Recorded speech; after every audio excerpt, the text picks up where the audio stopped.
গরম মশলা গুঁড়ো, লব।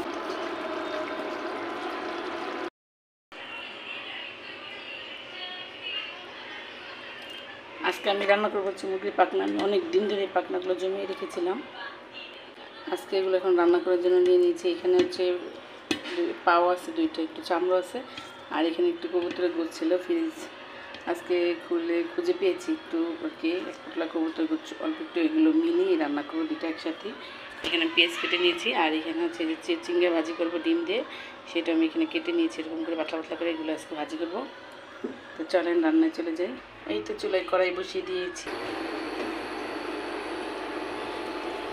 তেলটা দিয়ে দিলাম।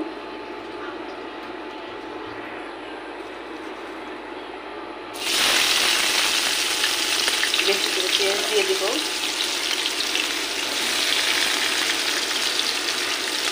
দিয়ে ভুনা করবো।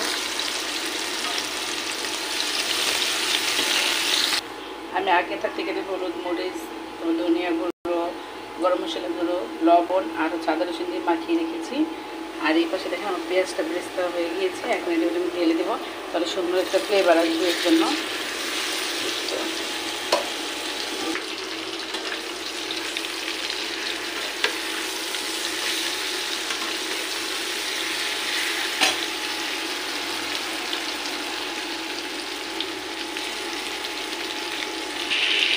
এই তো সুন্দর করে রেখে দিয়েছি।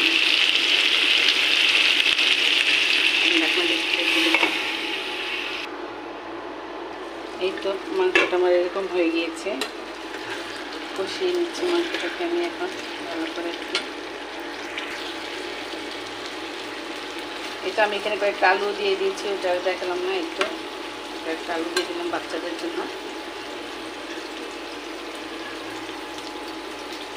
এটা একটু ভালো করে কষাবো।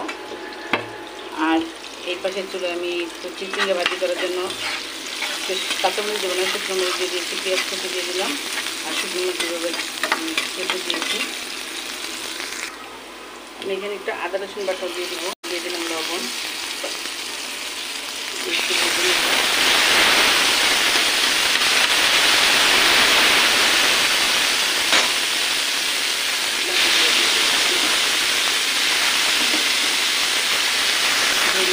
দিয়ে দিয়েছি ভাজিটাকে নেড়ে করে মিশিয়ে দিয়েছি।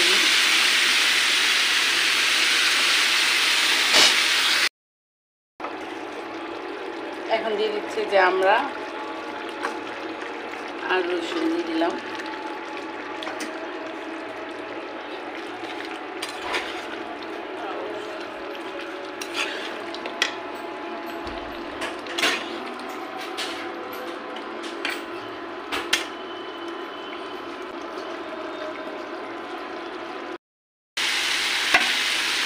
এখন এখানে একটা ডিম দিয়ে দেবো। এখানে একটা ডিম দিয়ে দিচ্ছি। আমার ভাজিটা প্রায় হয়ে এসেছে। এখন এটা একটু নেড়ে করে মিশিয়ে দেবো।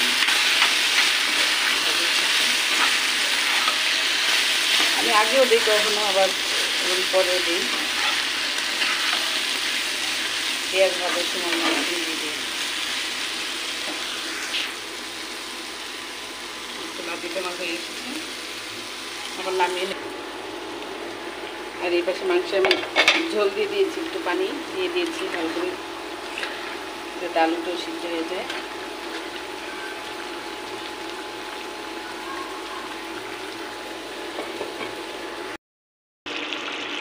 এই তো আমার মাংস রান্নাটা শেষ। একটু মাখা মাখা রাখছি।